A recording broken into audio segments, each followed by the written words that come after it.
పెళ్ళైనా పండగైనా వేడుక ఏదైనా పట్టు చీరల ప్రత్యేక వేదిక వారాహి సిల్క్స్. నమస్తే, వెల్కమ్ టు సుమన్ టీవీ. నేను పద్మిని. ప్రస్తుతంతో పాటు ప్రముఖ ఆధ్యాత్మికవేత్త, వాస్తు జ్యోతిష పండితులు, లలిత ఉపాసకులు, వాస్తు జ్యోతిష శిక్షణ నిపుణులు బ్రహ్మశ్రీ నానాజీ పట్నాయక్ గారు మనతో పాటు ఉన్నారు. మాట్లాడదాం సార్. నమస్తే సార్. శ్రీమాత్రేయ నమః. ఏ రాశి వాళ్ళు వాళ్ళ రాశిని బట్టి లేదా వాళ్ళ లగ్నాన్ని బట్టి ఏ క్షేత్రాన్ని దర్శించాలి అనేది తెలియజేస్తూ ఉన్నారు. కుంభరాశి, ఈ కుంభరాశి జాతకులు ఏ క్షేత్రానికి ఖచ్చితంగా వెళ్ళాలి వాళ్ళ తలరాతను మార్చుకోవడానికి? తప్పకుండా ఇక్కడ కుంభం వారి యొక్క కొన్ని విషయాలు మనం స్టార్ట్ చేసి తర్వాత వెళ్దాం. అంటే వాళ్ళ లక్షణాలా సార్? ఆ లక్షణాలు అనుకోండి. అంటే కుంభరాశి వారికి ఏంటంటే గొప్ప లక్షణం ఏంటంటే ఉన్న దాంట్లో హ్యాపీగా ఉంటుంది, ఉన్న దాంట్లో హ్యాపీగా బతికేస్తుంటారు. మంచి లక్షణం సార్ నిజంగానే. చాలా అసలు, ఎందుకంటే ఉన్న దాంట్లో ఎంజాయ్ చేసుకోవడం. ఇప్పుడు చిన్న ఎగ్జాంపుల్ చెప్తాం. కాఫీ ఇచ్చాం, కాఫీని ఆస్వాదిస్తూ తాగుతారు కుంభలగ్నం వాళ్ళు.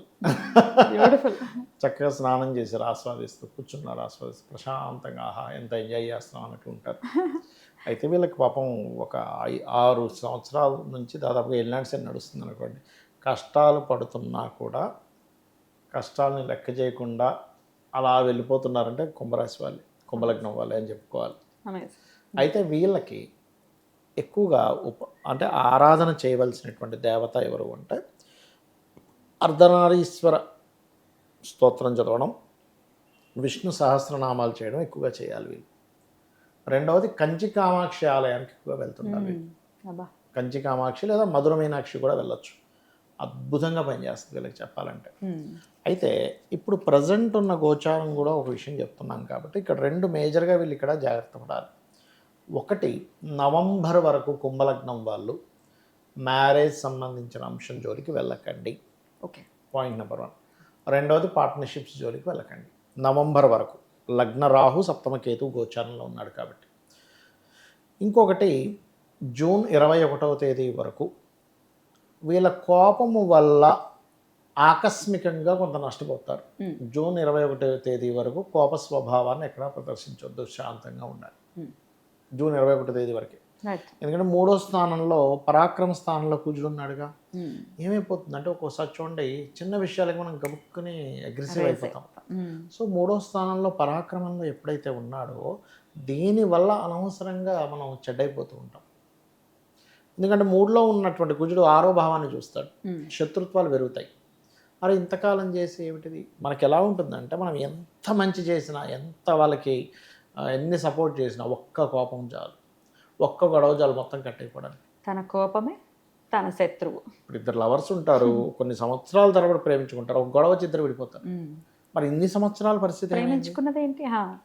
భార్యాభర్తలు కూడా పెళ్లి చేసుకుని ఒక గొడవ దగ్గర డివోర్స్ దాకా వెళ్ళిపోయి విడిపోతారు. ఏమిటిది అంటే, ఎప్పుడైనా కూడా 3వ భావంలో కనుక పాపగ్రహాలు ఎంటర్ అయిన, పాపగ్రహాలు 3వ స్థానంలో ఉంటే మంచిది, ధైర్యాన్ని సాహసాన్ని ఇస్తుంది. కానీ ఇక్కడ ఎప్పుడైతే సప్తమంలో కేతు ఉంటూ దానికి కోణ స్థానంలో కుజుడుండి ఈ కాంబినేషన్ ఇస్తాడో, వీళ్ళు కొద్దిగా ఈ టైంలో వాహనం మీద వెళ్ళేటప్పుడు కొద్దిగా జాగ్రత్తగా ఉండాలి. కొంచెం అగ్ని విషయాలకు జోలించి జాగ్రత్తగా ఉండాలి. తాతగారు ఆస్తి విషయంలో కూడా కొద్దిగా జాగ్రత్తగా ఉండాలి. ఎందుకంటే కుజుడు 4వ స్థానానికి భూమికి కారకుడు, వ్యయంలో ఉన్నాడు. సో ఈ యొక్క విషయాన్ని అర్థం చేసుకోగలగాలి. అప్పుడు ఖచ్చితంగా వీరికి బాగుంటుంది చెప్పాలంటే. ఉపాసన చేసుకోవాల్సినటువంటి దేవత, అలాగే క్షేత్రము ఉపాసన చేసుకోవాల్సినటువంటి దేవత గనక తీసుకున్నట్లయితే వీళ్ళు కంచి కామాక్షి, మధుర మీనాక్షి క్షేత్రానికి అయితే ఖచ్చితంగా వెళ్ళాలి. అవే అక్కడికే వెళ్ళాలి. అలాగే ఉపాసన అర్ధనారీశ్వర స్తోత్రం చదువుతూ బిల్వపత్రాన్ని గనక వీళ్ళు లింగం మీద పెట్టి గనక చేయగలిగితే, అయితే ఇక్కడ ఏంటంటే వీళ్ళు కేవలం శివుణ్ణి ఒక్కటే కాకుండా విష్ణు సహస్రనామాలు కూడా చేయగలగాలి. వీళ్ళు ఎంత శివాలయాలకి వెళ్ళి విష్ణు సహస్రనామాలు చదువుతూ ఉంటే వీళ్ళకి మెయిన్గా అప్పులు త్వరగా తీరుతాయి. వీళ్ళకి ఇప్పుడు ఉన్నటువంటి కండిషన్లో చాలా అప్పులు అవ్వడం, స్ట్రెస్ అవ్వడం, ఎందుకంటే 12వ అధిపతి 2లో ఉన్నాడు శని కాబట్టి ఈ ఎఫెక్ట్స్ అంతా కూడా తగ్గుతుంటుంది.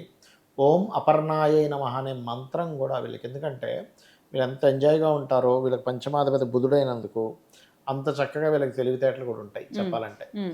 చాలా చక్కటి తెలివితేటలు ఉండేటువంటి లక్షణాలు ఉంటాయి చెప్పచ్చు. రైట్. సో ఇటువంటి ఆరాధన, అలాగే కంచి కామాక్షి కానీ మధుర మీనాక్షి కానీ వెళ్ళాలి ఖచ్చితంగా, ప్రయత్నం ప్రయత్నపూర్వకంగా. కానీ ఫ్రీక్వెంట్ గా వెళ్ళటానికి ఇంటి దగ్గరలో ఉన్నటువంటి ఆలయాల్ని ఫ్రీక్వెంట్ ఇంటి గా దగ్గరలో అమ్మవారి అమ్మవారి ఆలయాలు ఉంటే వెళ్ళొచ్చు. అయితే మీకు కంచికామాక్షి ఆలయానికి వెళ్తేనండి అక్కడ అభిషేకం జరుగుతుంది బుధవారం ఆదివారం. నేను వెళ్ళాను కదా, మీకు అభిషేకం దగ్గర కూర్చుంటే ఒక 2 గంటల సేపు కూర్చోబెడతాడు. ఆ, మీరు గనక అమ్మవారిని ఫస్ట్ టైం చూసినప్పుడు కొంతమందికి అనుభవం ఉంటుంది, కొంతమందికి గిర్ర గిర్ర గిర్ర గిర్ర తిరుగుతాయండి కళ్ళు, అమ్మవారికి తిరుగుతున్నది కనిపిస్తూ ఉంటుంది. హారతి ఇచ్చినప్పుడు వేరే, హారతి ఇచ్చినప్పుడు కళ్ళు అటు ఇటు చూసినట్టు అవుతుంది ఆ వెలుగు వల్ల. స్మైల్ కూడా ఇస్తున్నట్టు. స్మైల్ కూడా ఇస్తూ ఉంటుంది. అసలు అక్కడ చేస్తారు అభిషేకం. అది గనక ఒక 2 గంటల సేపు అక్కడ కూర్చోబెడతారు స్పెషల్ దర్శనం లాగా. 4 గంటలకేమో స్టార్ట్ అవుతుందండి, 4:45 స్టార్ట్ అవుతుంది, 6:30 వరకు అవుతుంది. ఆ 2 గంటల సేపు మీకు గర్భగుడి దగ్గరలోకి తీసుకెళ్ళి కూర్చోబెడతారు.